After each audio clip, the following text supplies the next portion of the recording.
Makeup. Where's my...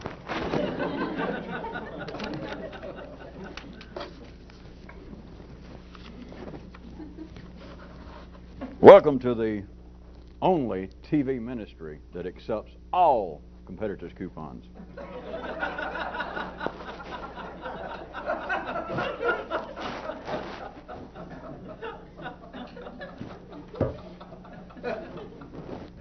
I was going to suggest that we do some more mental mill work, some additional refining in a particular way that I've been holding out. This, what I'm about to say, certainly applies, as you should be able to see, to ordinary affairs in the city. But the specifics of why I bring it up is having to do with what we will continue to call revolutionist thought, whatever this kind of stuff is about. Having said that, I have said that. Having said that, now for the punchline, the first one. That there is an operational difference between revolutionist thought and revolutionist info. Now, even I and some of you very commonly of late have used the term revolutionist info. I don't even have to back up and give you examples. We have been using it almost nightly for many moons. But consider, there is a real, which is what operational is in an operational sense, in a useful sense, there is a difference between revolutionist thought and revolutionist info. And it's pretty simple to point out. The difference between it is in saying it. Because the thought becomes info once it's said. And may I remind you of another operational law that we have long established.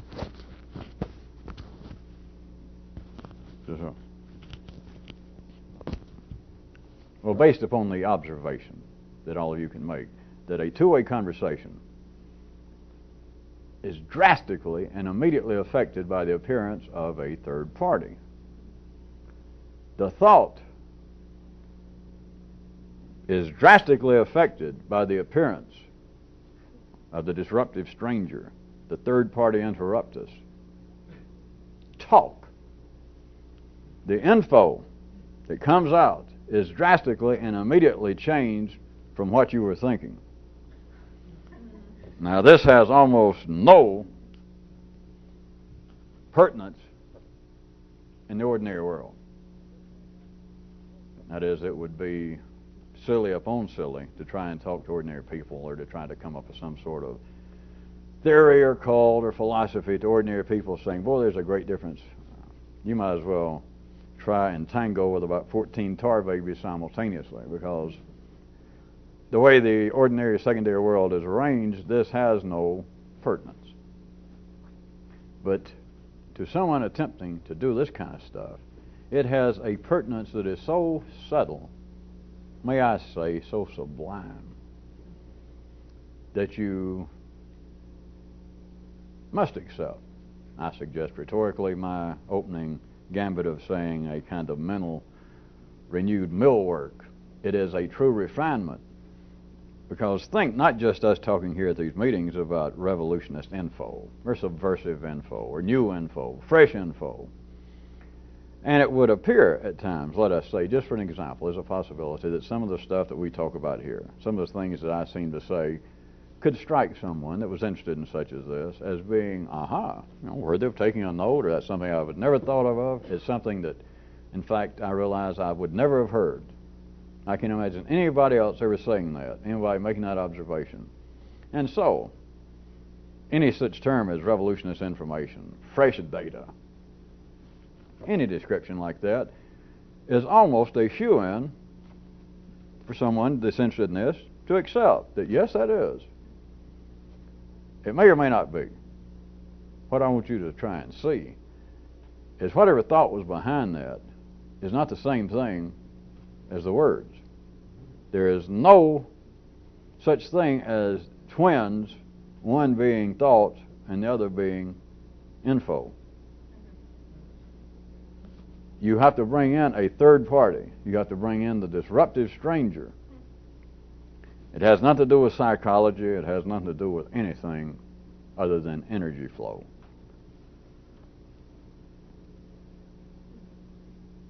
And tied with some other things we have been of late talking about, it is really revolutionist thought as opposed to info now. It is revolutionist thought that has no downside. That is, it has no backside, so it has no downside. It has nothing propping it up so that it will stand out in the neural landscape. It does not have an opposite. It does not have a corollary. It simply has no construction so that it is being propped up. Just trust me for a second, relatively speaking. That you have something that would be a type of revolutionist thought. Observation yourself, a thought. It has no backside. If it is truly whatever we mean by revolutionist thought, it has no underpinnings. It has no sequential, bedrock, legs. It has no reasonable, logical foundation or subflooring. It just is. It has no backside. But as soon as you say it, it does. There is no other way. Because any word you know has a backside. Every word has a backside. Every word has its anti-word. Once you say it, all other ordinary intellects, let's assume that you're talking to somebody else, then all other ordinary intellects then perceive, correctly so, that what you just said has a backside. That whatever you say, no matter, let's assume that you had some extraordinary thought, that you suddenly looked upon the highways and byways of life and it suddenly struck you. I know this is really pushing it, but let's say that just suddenly it struck you that you understood everything connected with the one shoe in the highway. You amongst all of creation. The thought has no backside. It has no downside. It has nothing propping it up. Assuming that I'm using that as being on the level that the genetics of your grandparents, the genetics in you of a past generation might consider to be the nature of the gods. But then you turn to someone and you say, I now understand. And if you put it as succinctly, as directly, as simply as you could, if you just simply turn to someone and say, I now know everything. Or I know the purpose, I know the reason, I know the dynamics behind the one shoe on the highway. Let's say that's about as simple as you could say it. Or I could say it simpler. You could just suddenly turn to someone and say, I understand the one shoe on the highway problem. I guess that's about as short as you could say it. Once you say it, it is no longer the same thing as the thought. And as soon as you say it, it has a backside. Or else whatever you said would be gibberish. It'd be woof woof, bow wow, or whoo whoo whoo. But if you said something that made sense, it's got a backside. And as soon as it's got a backside, other ordinary intelligence, intellects of other people, other nervous system, the other part of life's body feeding on its own self, apparently, now understands, now perceives correctly that is subject to great question. Anything, of course, not just the one shoe on the highway. But if anything has a backside, then all other intellects, including your own, can then look at it. And the first obvious thing is that the backside of what you said, the backside may be the correct side. In other words, what you just said, that I know so-and-so. And as soon as you say it, it has a backside, or you couldn't say it. Nobody would hear it. But somebody else hears it, they immediately, correctly, necessarily perceive, if they're wired up to be this way, that is, to be somewhat in opposition to what you said. But they correctly perceive that this has a backside, and they also perceive that the backside, in other words, you just said red is red. That is my inside. Red is red. They understand that the backside of that, which is red, is not anything that's non-red. that the backside may be the correct side. Now don't say that's not reasonable or logical. That doesn't matter. The other intellects, including your own, can perceive, can hear what you said, and go, up, you're close. In other words, you're diametrically incorrect, but you're close. That is, you're not being unreasonable. You're just wrong. You're not insane. You're just wrong. That the backside of what you said is not the backside. The backside is the correct side. Not only other intellects got you, which is not the problem, it's then the internal dance for yourself at the ordinary playing field of the brain where it is now, is you may have an insight, you think, or you think something, and you go, huh. And then you say it to yourself in an ordinary manner. And then you go, it didn't sound too bad until, I don't know, something happened there for a second. What happened? The humidity went up or something. Because now you think, well, wait a minute. I may be onto something, but it may be what I just thought, is 100% wrong. Now I'm getting somewhere. Which, of course, you're getting nowhere. All you've done is you thought you were dancing with yourself, and you suddenly realized, who am I dancing with? And you went, hello, sailor, do you come around here often? And suddenly, it's like you're your own date. You're dipping backward, and it's like, well, what was it I thought I saw? And the music continues, and you dance away the night. Of course, there is the third stranger over there behind the palms looking, but see, you've forgotten that, because now you can't tell whether you're the sailor or the girl. You can't tell whether you're dancing forward or backwards. You don't know whether what you thought that had no underpinnings, and then you said, that is, you then let it fall into your ordinary neural hands, and then you thought it in an ordinary manner, which is saying it, and then you don't know whether the front side or the back side is the right side. And of course, then when you get to that level, it doesn't matter, because there is no right or wrong side. You're just back in the dance. You're back in the middle of Roseland. It's a tea dance that goes on forever. There is another aspect, is once you turn revolutionist thought into info, that once you say it, once it is spoken, then not only can other intellects, including your own, but if you need it simply to start with, imagine still, if you must, which is all right, that you're trying to say something that was based upon revolutionist insight, that and waving your hands around when you're not actually a hula dancer. But once you speak it, if you want to look at it as like you're talking to other humans, that once you say it, not only can they then correctly perceive that there is a backside to what you just said, and therefore the backside, to make it very simply, could be the right side, that you could have it upside down or backwards. Not only can other intellects do that, they can also do this once you say it. Here's a part I know you'll like. They can then attack you personally. You remember from Logic 101, the good old Latin term, or any politician in Mississippi and around Sacramento and New Jersey understands, if your opponent, you're in a debate or in the full campaign, and your opponent has got the goods on you, or he's a better speaker, or he has better ideas, or the ideas he presents to the populace they seem to applaud, everybody knows what to do. You attack the son of a bitch himself. Have you quit fooling around with nuns and priests?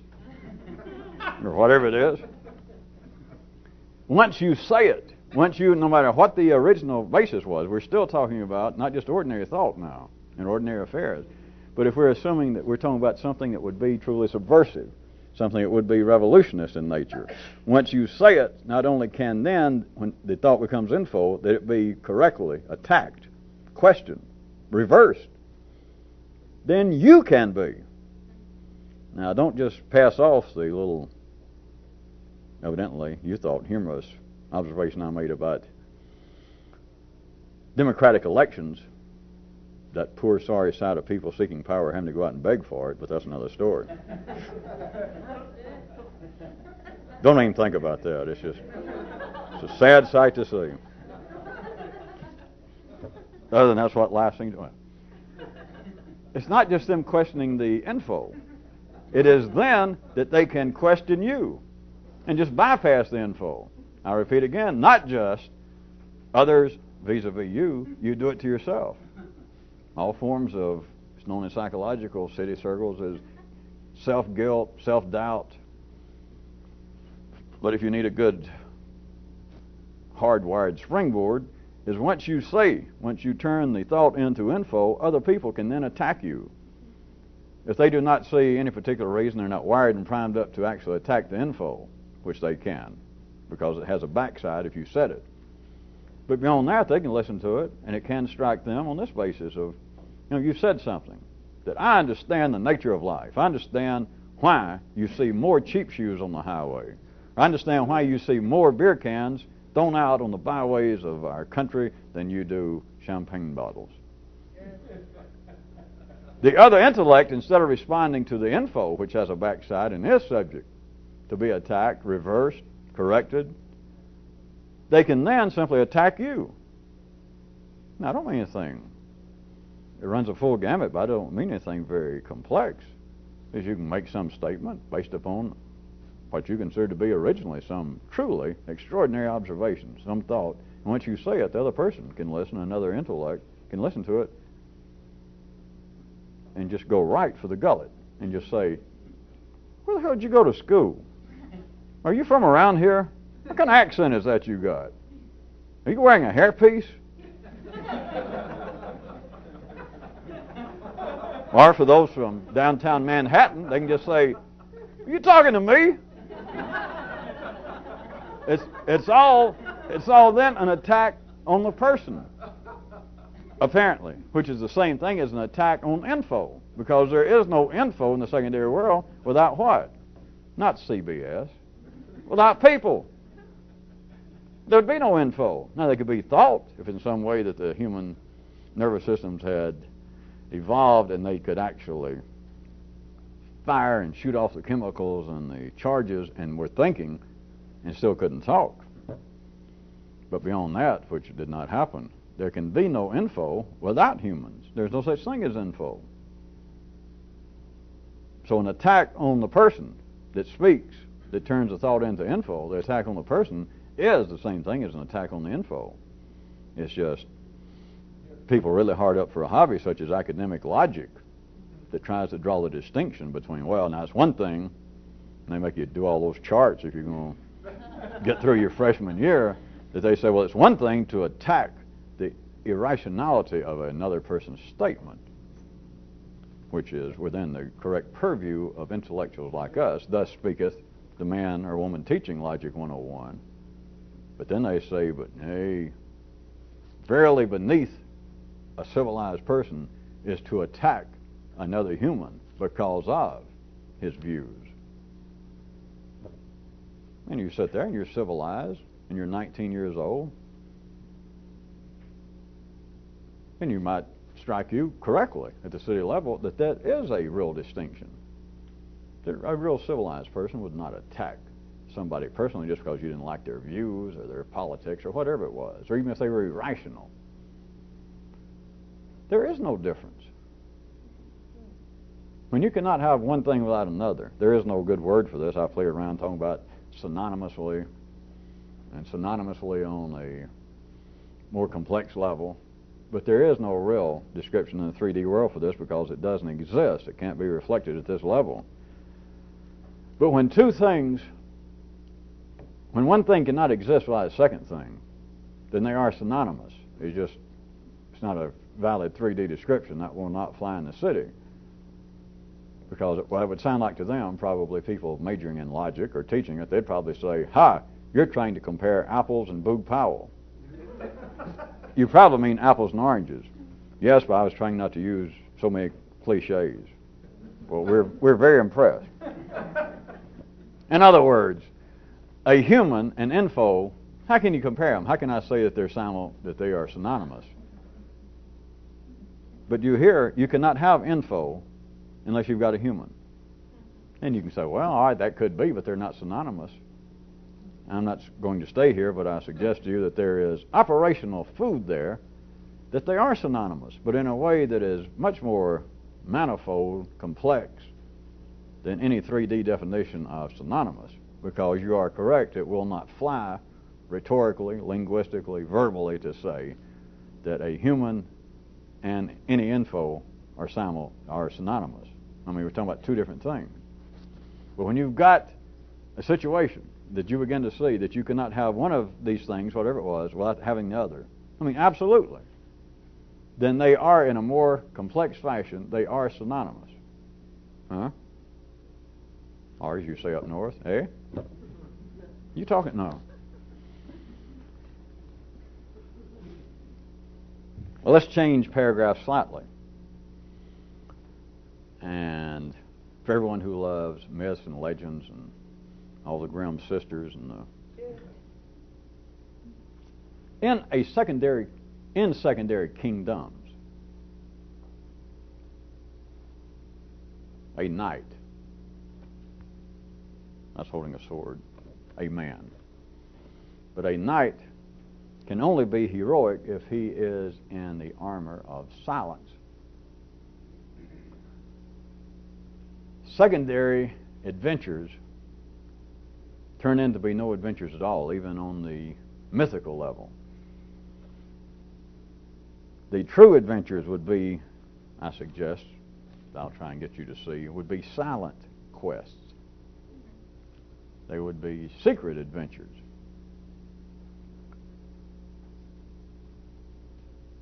Consider, you remember the stories that I referred to all the way from Greek mythology up to modern 20th century Broadway playwrights. There being an established situation of a man and a woman, C and D factors, and then the disruptive stranger comes in, somebody from the E-pool, the young stud in town, the dangerous, mysterious, unexpected intruder. Once this intruder, or if he does, if he comes in and he really, if you remember the way we were describing it in the last few nights, if he really comes in and he marks off his new territory, he identifies himself. You remember the little story that I was, I think, stealing at least the basis of it, either from Sophocles or Tennessee Williams. I get them confused. That the guy comes in the little town, gets off of his motorcycle, comes into the store, and the old guy's in the back doing the books, and his wife's up there, both of them in their 50s, or even 40s if you want to make it really dangerous. And he looks up, and he realizes, without knowing the words or what's going on, that this young stranger is engaged in some kind of sexual byplay with his wife. But also remember, I pointed out, if there it is, the tension is there, we've got a three-way dance. If he suddenly looks up and goes, wait a minute, that's no disruptive stranger. That's old Molly Perkins' son that went off to college. He got a mustache, but I'd recognize him. It's all over. The old guy'd get up and go up there and say, hey, Charlie, you remember me? Hey. Because the guy has identified himself. Forget whether the guy actually did it. He has been identified. Now, in a quest, in secondary worlds of people going off on an adventure, don't worry about going over to help defend Pearl oil fields, but in an adventure internally, intellectually, if the knight going off on this great quest, going off to do great battles, to have fine adventures, if he goes into the situation, and all situations are already established, there's always a C and D dance going anywhere you go. You cannot find even the most obscure ballroom, all the way from Argentina to Alaska. There is no such thing as a ballroom, a place where human life is taking place, in which you may enter and look around, and there's no dance. Oh, you might, an ordinary person, go in and say nobody's dancing, but that sort of person, do not follow them in the dark going across a board on a ravine, because they simply can't see it. There is a dance going on if life is going on, and there is an established C and D relationship somewhere. But if this knight, now let the knight be represented by coming in from the E factor cold, coming in from the E pool, coming in as a third party interruptus, somebody actually seeking new adventures. if this knight, if a would-be revolutionist, simply comes in, speaks his piece, marks off the territory in other people, the relationship already going on, identifies himself in any way, then, shall we say, the die is cast. Regarding the prescient interruption that he is going to cause on the established order, it's already done if he identifies himself, if he speaks. And then this knight and his potential adventure has reached the predictable level of a mundane soap opera. That's what I meant by relying on someone else's cliche of the die is cast. The play is a fait accompli, the conclusion. The adventure is already known. You're going to end up at a Hyatt somewhere eating a McDonald's. You may have started off and you thought you're on the outskirts, maybe you were, allegorically speaking, of Kathmandu. But if you are here tonight seeking these great adventures, and if you go ahead and you mark off ordinary territory, what I'm about to get to if you hadn't guessed, if you talk in a certain way, the rest of the story, the rest of this particular quest, the rest of your adventure is predestined. It's known right then. It's over. Because the disruption, which will be secondary, mechanical, the disruption, that is the effect that you're going to have on the situation, and for those of you that I hope are really getting good, vice versa, which is the same thing. The situation is going to apparently have on you the dance between you and not you. You, and apparently now, the exotic land of Kathmandu and all the Kathmanduers. It's over. The next time you look up, if you come back to your senses, you're no longer in Kathmandu. You may see the Himalayas, and you may smell curry. Whoever come to Ives, you may smell spring. You may smell exotic aromas drifting up from the subcontinent. But you're going to look around if you did come to your senses, and there you're going to sit in one of Baron Hilton's little hotels and one of his chairs, and you're going to be looking down at napkins printed with his logo, and they're going to be serving good old American food. It's over.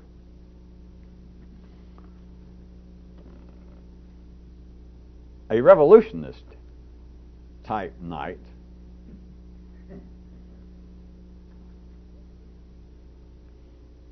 has got to be on a kind of adventure that's based upon disruption. But it's got to be a disruption that's aimed toward himself, because it's got nothing to do with any sort of publicly visible entanglement, as you should know, any sort of wrangling going on between you and the visible world. That is, you in the secondary world, and not just physical wrangling with somebody, but this kind of thing of you not only falling down to the General Hospital, All God's Children, or whatever the names, not only of you now arguing with other people about their ideas, trying to pull their backside up to the front side and show them up for the fools they are, but you having to defend that which you've already said, which has a backside and cannot be successfully defended. There is no such thing as a successful defense in the secondary world. If there was, the only closest thing to a successful defense is death. If somebody dies, and you say, "Listen, I just thought about that book, that last paper you wrote. I finally read that. I've been thinking about it, and I can now prove that you are wrong." It's only there that the man can present a successful defense. And obviously, I hope it's obviously, in your case, it's because he cannot respond. That's the only thing that resembles a successful three-dimensional defense. So the would-be revolutionist knight has got to be pursuing internally a kind of disruptive adventure, but it's aimed toward himself. Nobody else's ideas, nobody else's information, and certainly nobody else physically.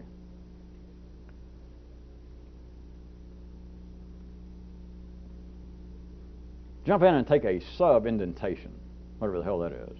A partially new paragraph under that. All right, I got that. And this one has the heading, the caption, the squib that says this, that all ordinary, regulated, sustained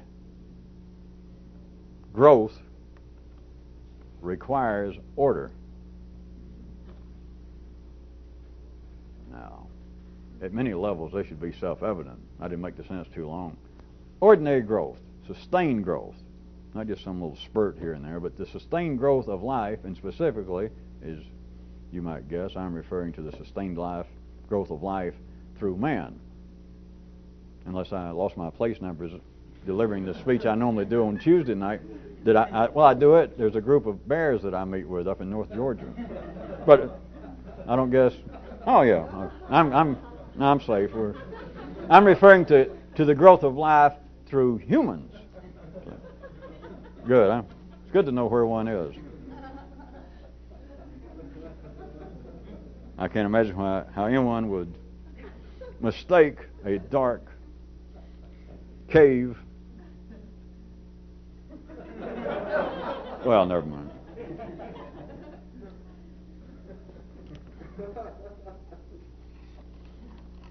Sustained, ordinary, regulated, mechanical growth demands order.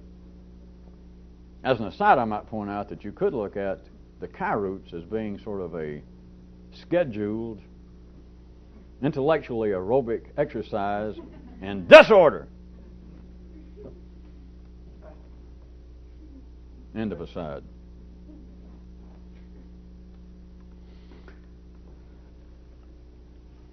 You could look at the growth of man's singular secondary world. You could look at the growth of man in the secondary world, that is, as opposed to anything that would be at a primary level of him now growing a new arm, or another eye, or another ear, or an additional spleen, just in case. But other than that, you could look at the growth of man in the secondary sense as being, again, in a more complex way, as being synonymous with order. And may I suggest again, this is not all that strange, because look at, even in the city, the distinct, very distinct separation that they make in the growth and evolution of man, sweet potatoes, daisies, as the evolved, ordered growth, as opposed to mutations, which is a form, from the 3D view, which is a form of disorder. I forget whether in some generation that the sweet peas will all begin to look like this mutation. That may or may not be. But there'd be no such term as mutation, except at that instance in the 3D world that some intellects looked at it, and instead of calling it disorder, they call it mutations, anomalies.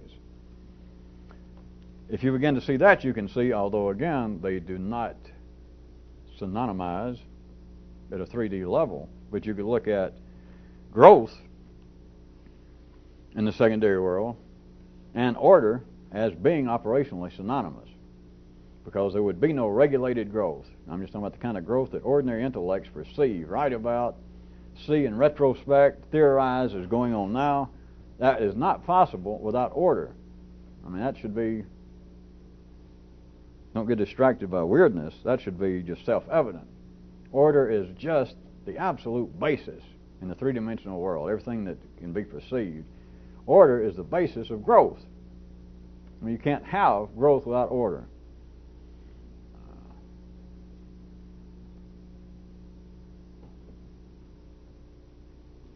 After a coup, the first thing that rebels look at them as being disorder, the ones out in the street. As soon as the coup is successful, the disorderly, the rebels, the revolutionists, they're now in power, the ones that yesterday, we'll assume the revolution succeeded today, the overthrow. But yesterday, the ones who are living examples of disorder, now they're in the seat of power. What is the first thing they call for? not a takeout Chinese order. But you're close. The first thing they call for is order. The very first thing is the ones that yesterday were exemplary, on the hoof, living exponents of disorder. As soon as they are in the seats of power, as soon as they seem to have the ability to tell a band, cut out that stuff and play our music, the first thing they want is order. But you cannot have any growth without stability, and of course you cannot have any stability without order.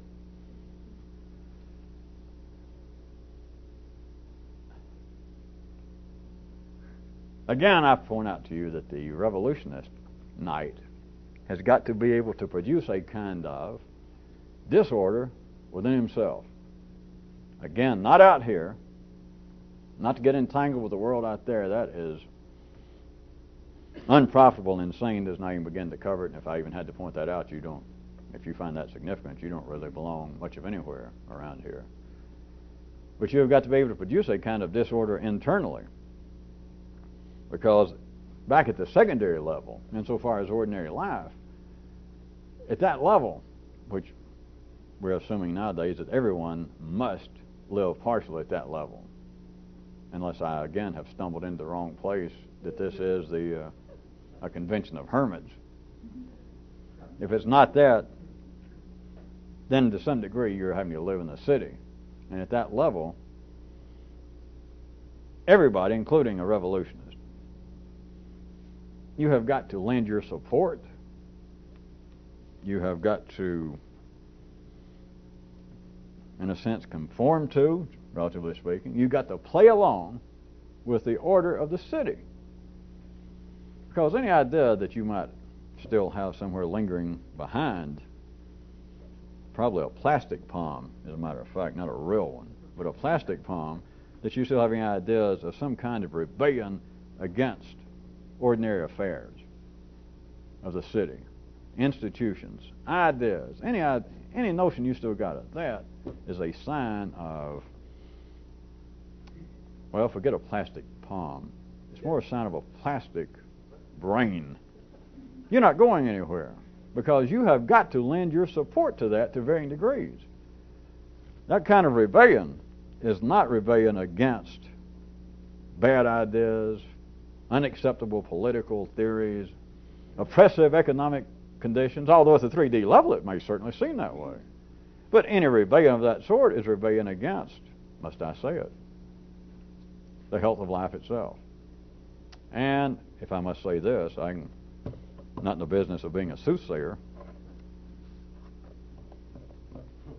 but life doesn't take kindly to that.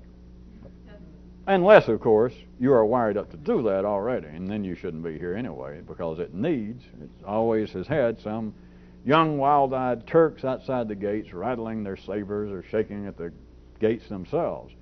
But anyone who has any insight beyond the kinds of propped-up information that controls city life and city thinking, anybody beyond that, you have got to see that any sort of rebellion, still thinking that there's something wrong with anything, you recall last time, simply means, as far as you're going to be concerned, that something is wrong with everything. There is nothing profitable for a would-be revolutionist, for a real knight, to rebel against. There's just not. I hate to tell you. No matter how, at the local level, and it's correct, at the local level, no matter how it may strike your local level intelligence as being unjust, despicable affairs, at the local level it's true. It's not a bad observation. But if you're observing at the local level, you're not ever going to be a revolutionist, and et cetera, et cetera. There is nothing worthy of a real knight, a real adventurer. There is nothing to rebel against. Nothing. Because if you have any insight and then you rebel, is what I mean by life is not going to take that in a very kindly manner. As they say in those who teach logic, I think, around eastern Tennessee, if you do that to life, life is not inclined to say later, how's your mama and them? You are not making a friend. You are not helping life. Contraire, and I'm not going to stay here because all of you should know this, it doesn't mean that you have to actively in some way become involved. But there is a real sense at which at the primary level, which is where you're always stuck in the secondary world, at least at that level. Not here, but you're always stuck physically. At that level, you have got to lend your support to order. And it's got nothing to do with politics, it's got nothing to do with economics, and you figure it out. You cannot be going around trying to kick life. I mean, you can sure try it, but as I said, don't expect that life is going to send you a get well card after what life is going to do to you. All very symbolic, metaphorical, and just, it's not really part of this TV ministry, but the thing is, to be a real revolutionist knight, you have got to internally, on your own, nobody else is involved, you have got to cause your own disorder, not out here. The rebellion is in here. And if this really was some sort of TV ministry, any kind of ordinary institutional affair in the city, then I guess probably somebody has said that tried to call religions as some kind of revolution. But if they did, it would always be, they'd be pointing somewhere down into the blue circuits, referring to the so-called feelings of man. That if there's a revolution, if people got to change us down in here, well, good luck. That's part of the hobby of the city. And those same people, if I tried to say good luck and they took it as well, you're either being sarcastic or are you trying to tell me something important? And if I said, well, look, if we consider man as, what do most religions, they'd even go for it and say, well, man's got some kind of body side, yeah, some carnal, just physical, yeah. And then he's got he's got a mind, he can think, yeah, he's got that. But then what do you religious people call it? And most of them would say something like, well, he's got a soul, or he's got a spirit. Kind of emotions. But they'd call it spirit or something. And I said, all right, you're saying that people should change. Well, certainly. We got to say that or nobody join up with our phony baloney. No. People got to change. So if I say, wait a minute, all right, how are they going to change? If you're saying that the gods don't like the way we're operating, right? We all know that. All right, so you're saying man's got to change, right? He does. All right, so to join up with your church, how should I change? The thing is, do I have to grow a new ear? Oh, don't be silly. Well, do I have to in some way enlarge my brain? Oh, don't be facetious, sir. Well, what is it must change? Your soul, your heart, your feelings. They would assume by the story that, wait a minute, if there's any change, it's definitely first this. We got to start at the basis. Men have got to grow another arm. What? So as to better pray, and they'll have more hands to pull in their pockets and bring out money to put in the offering plate. They've got to do that first, and then we'll move on to other things. Again, they go, hey, you're being silly. But they would buy that story before they would if I said, wait a minute, if there's any real revolution possible inside of a man, if that's what religion is about, if that's what the dreams that are being echoed off the myths and the legends of your forefathers still running down through the DNA, if there's revolution, it's got to be up here. But they would buy sooner, if you're following this, they would buy sooner an idea that the revolution has got to be on the basis that first man has got to grow a new arm. They would buy that before they would if I said the revolution is this. You got to grow a new brain. Back to where we were, if you remember where we were, the disruption is not obviously down in the physical aspect. This kind of revolution got nothing to do with in some way you torturing yourself physically, or drinking acid, or staring into the sun until you go blind, or learning how to stick pins through your cheeks, or anything.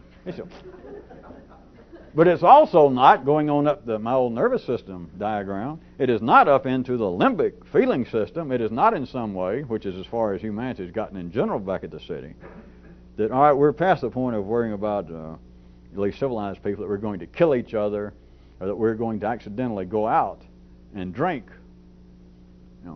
or eat some poisonous food rather than go ahead down to Burger Doodle like God intended and eat something decent. It's past that, but now it's simply up to the point that if there is a revolution, if there's a chance to change, it is somewhere in here, in our soul, in our heart, all of that. And so they would take, if they were still listening to me, and I said, well, if somebody that's actually out on a revolutionary quest has got to cause their own disruption, then they'd have to say, well, wait a minute. You're saying in some way that you've got to cause a kind of disturbance inside of your own feelings. if people could hear what they were saying and they were going to be revolutionists, then they would have to go, wait a minute, I can't believe I said that. You mean I need some more disruption of my feelings? Yeah. I need it like a duck needs another pair of tap shoes. The disruption is in one place. The disruption is not in torturing yourself physically. It is not in some way, well, I'm going to try and feel different feelings. The disruption that you have got to cause if you're going to pursue an adventure that is not going to turn into a soap opera, that you can find new thought that will not of itself turn into new identities. They'll turn into a new uncontrollable desire to mark off territory in other people as you're supposed to. That is, that you got an insight and you go, oh, God, wait till I tell somebody. Oh. Wait till I tell myself. You know, like that's an improvement. The disruption that you have got to cause has got nothing to do with being out there at the barricades in the street, and it's got nothing to do with fooling around with your body, and it's got nothing to do with fooling around with your emotions. Just assume that you're just in fairly decent shape up to that point. That physically and emotionally, as they would say in the city, let's assume that you're pretty middle of the bell curve bourgeoisie. It's beyond that you got to cause the disruption. It is beyond that that there is an adventure possible.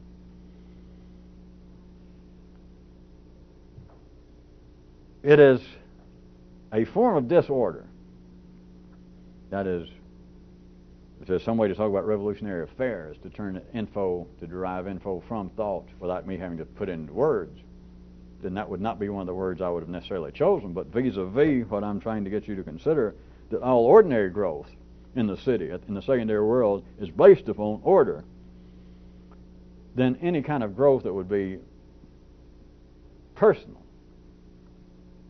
and would be neural in the individual case, it has got to be based vis-a-vis that kind of order that's necessary for everyone else. Based upon, relative to that kind of order, what you've got to do is create disorder. Or if you want to look at it another way, I'll turn it back to the city. What could possibly be more orderly than dichotomous thought, all propped up, shining?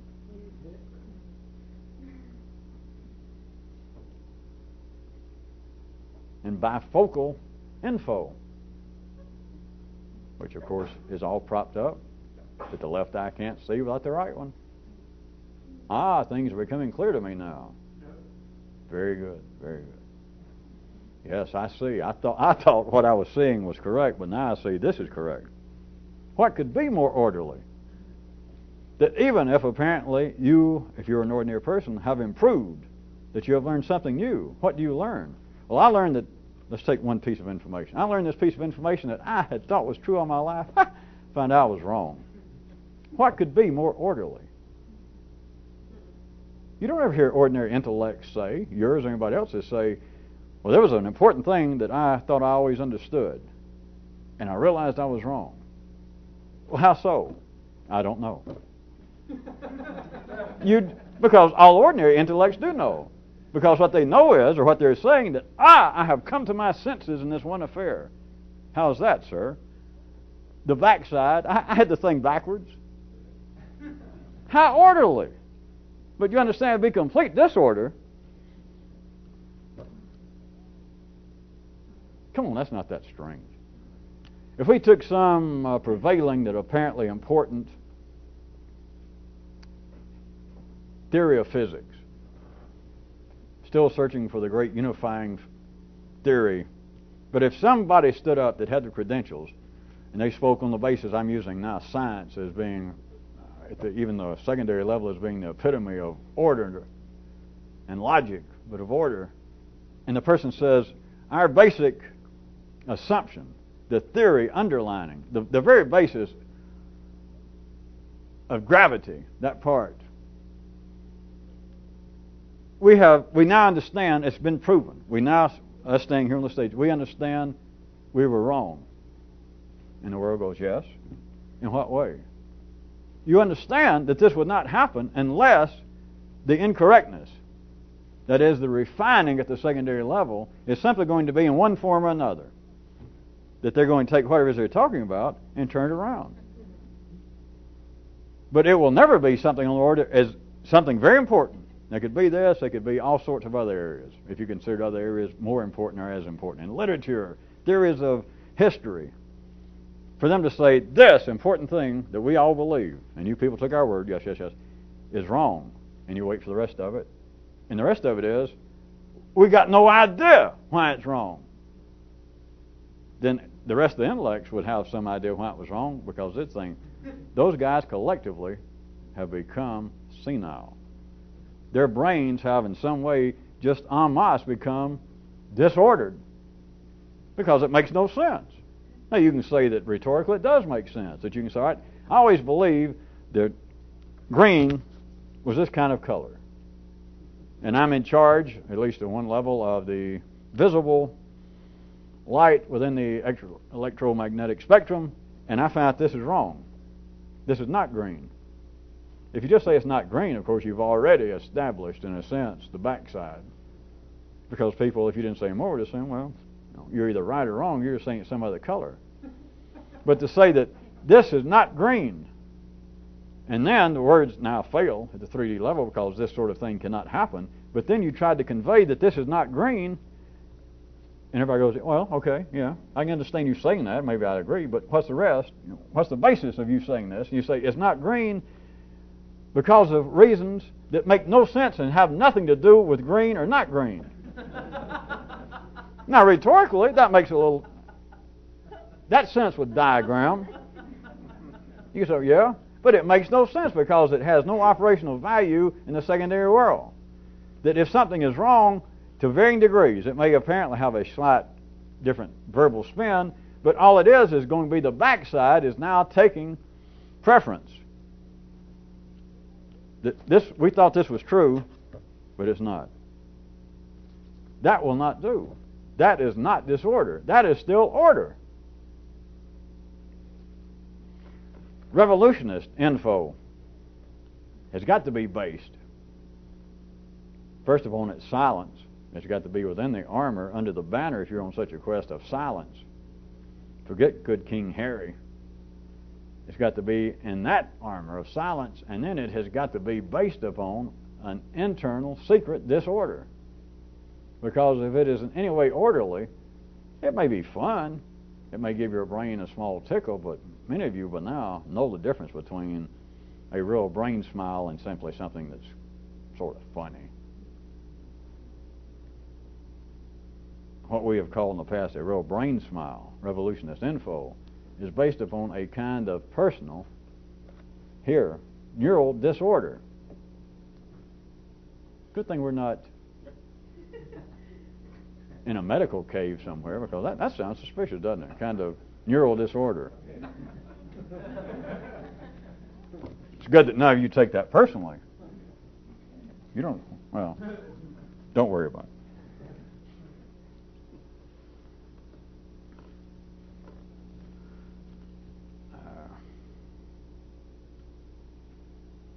A few minutes that we got here on the tape, how about a slight extension of that and point out to you that power demands order.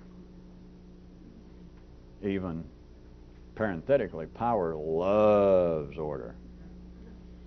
Now this is simply a kind of extension of me pointing out that growth, because growth is a form of power, but the example such as I was pulling out before of revolutionist forces that we're talking about actually in an external city, the first thing when they take charge is they have now executed the coup completely. The first thing they want, that now they're in power, is power demands order. You cannot have power without order. Now, as you probably surmise, not talking about out there, to have any kind of control over yourself, you've got to have order. But if you're going above this line, you have got to have a kind of directed disorder, or you got no power. You've got a continual dance with yourself of, well, all right, I will quit smoking. But first I'll go join a club. No, wait. First I'll join that club. They got a club of people who don't know whether they want to join. Smokers Anonymous. I'll join that first. Or wait a minute, I will go back to my religion. No, first, wait a minute. There's a group of people, what's the name of it? The group of people, the people who may go back to their religion. I'll go. You'll dance forever, as you're supposed to. Beneath the streets of Boston. No, that's the MTA. But you could ride that forever instead of dance for yourself forever, which is the same thing, except the dancing is cheaper. Because most people dance to themselves at the old price of 10 cents. And the MTA, I know, is a lot more than that now. Plus the danger of riding forever on the MTA, or at least one guy I know said the danger was that he was always afraid he was going to, in person, run across the Kingston Trio actually there singing. Which I think that fellow is still suffering over that, the periodic threat of folk music coming back or something. There has got, for power, for growth to happen, for power to be available, to be exercised, there has got to be order. Or you can look at it another way. How about the ground has got to be stable to be planted? I thought somebody might like it. You cannot go out there and stand right on a fault where the Teutonic, where the plates are shifting. You cannot stand on the fault line. Dirt itself has got to be stable to be planted. That is the way life, in a sense, looks at man's most important planting field. That there has to be stability. That's why, again, an obvious example, if you want to see it this way, is those outside the normal middle of the bell curve of life intellectually are quickly identified by other intellects. Not that they know what they're doing, but they're identified and isolated as, these people have intellectual, they're mental problems, emotional problems. They don't know they just know you are not part of the prime planning field. You're not, they say things, you're not contributing, or you're paranoid, you are not dealing with reality. And all they're saying is their ground won't stand still long enough for life to use it. That they are disordered, which is the little joke earlier that they'll even say at times they used to, well, this person has a mental disorder.